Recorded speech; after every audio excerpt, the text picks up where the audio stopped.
طور کے اوپر جو نقطہ تھا وہ یہ تھا کہ جو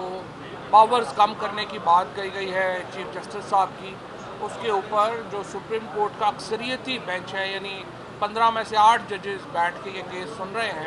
ان کے سامنے ایک اور عجیب و غریب جو ہے وہ درخواست دائر کی گئی حکومت کی طرف سے، جس میں کہا گیا کہ نہیں جی 15 میں سے 8 جج کافی نہیں ہیں، سارے جج بیٹھ کے یہ کیس سنیں۔ اور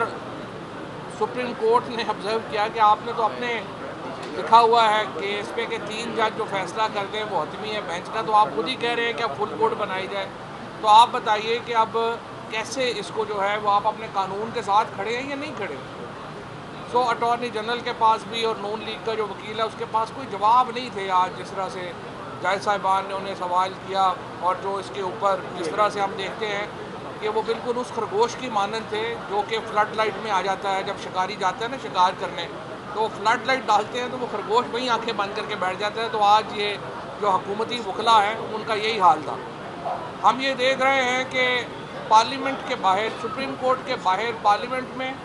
اور میڈیا میں حکومت کی لائن بڑی مختلف ہے اس سے جو کہ وہ یہاں پہ لیتے ہیں۔ یہاں پہ آ کے وہ بڑی اچھی اچھی باتیں کرتے ہیں، یہاں پہ ججوں کو احکامات کی تعمیل کی بات بھی کی جاتی ہے۔ آج صبح میں دیکھ رہا تھا میڈیا پہ کہ جی حکومت نے فیصلہ کر لیا ہے کہ پارلیمنٹ کا ریکارڈ نہیں دیا جائے گا، یہاں پہ اٹارنی جنرل کہہ رہے ہیں کہ جی آپ کو وہ سارا ریکارڈ کل صبح مل جائے گا۔ اب جن لوگوں نے آرٹیکل 68 کی خلاف ورزی کرتے ہوئے وہاں پہ سپریم کورٹ کے ججز کی توہین کی ہے، انہیں نتائج کے لیے تیار رہنا چاہیے۔ اب آپ ڈر کیوں رہے؟ جب آپ نے بیان دیے ہیں تو آپ اس پہ قائم رہیں۔ آپ سپریم کورٹ میں آ کے بھیگی بلی بن جاتے ہیں، پارلیمنٹ کے اندر آپ کی اور جو ہے وہ پوزیشن ہے، میڈیا کے اوپر آپ کی اور پوزیشن ہے، تو آپ ایک پوزیشن لے لیں جو بھی آپ نے پوزیشن لینی ہے، اور ہم تو ظاہر چاہیں گے کہ آپ آئین اور قانون کے مطابق پوزیشن لیں۔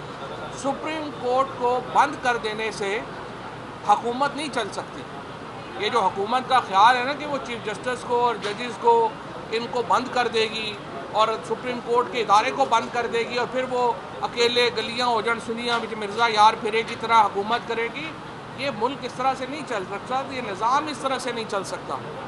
اور اس وقت جو ایک محاذ آرائی بنائی ہے حکومت نے سپریم کورٹ کے خلاف، وہ پاکستان کے لیے خطرناک ہے۔ پاکستان کی معیشت تو پہلے ہی تباہ و برباد ہو گئی ہے۔ ابھی آپ نے دیکھا کہ پاکستان کی فورن پالیسی کا حال آپ نے دیکھ لیا، جو بلاول بھٹو انڈیا گئے بغیر سوچے سمجھے منہ اٹھا کے چلے گئے، اور وہاں پہ جو بے عزتی کروائی انہوں نے اپنی بھی اور پاکستان کی بھی۔ آج جو دوسرا ایونٹ ہے جہاں سعودی عربیہ ہوسٹ کر رہا ہے دنیا کے امپورٹنٹ نیشنل سیکورٹی ایڈوائزرز کو، وہاں پہ ہندوستان کے نیشنل سیکورٹی ایڈوائزر موجود ہیں، پاکستان وہاں پہ ریپرزینٹڈ نہیں ہے۔ پاکستان کے وزیر اعظم اس وقت بادشاہ صاحب کی جو کورونیشن ہے اس میں پہنچے ہوئے ہیں، اور مقصد صرف یہ ہے کہ اپنے بھائی کے ساتھ وقت گزار سکیں، جو کہ مفرور ہے اور پاکستان نہیں آ سکتے۔ سو پاکستان کے اندر جو حالات ہیں ان میں آپ دیکھ لیں کہ ہماری اس وقت فورن پالیسی کہاں پہ کھڑی ہے۔ ہم دنیا میں اکیلے کھڑے ہوئے ہیں، معیشت کی ہماری تباہی اتار دی ہے انہوں نے۔ ہر آدمی جو 20,000 روپے سے لے کے 1.5 لاکھ روپے تک کمانے والے شخص کی کمر توڑ دی گئی، کسی کو سمجھ نہیں آ رہا کہ کیا ہونا ہے۔ اس کے اوپر صرف 8, 10, 15 لوگ اپنی کرسیوں سے چمٹے رہنے کے لیے تمام اقدامات کر رہے ہیں۔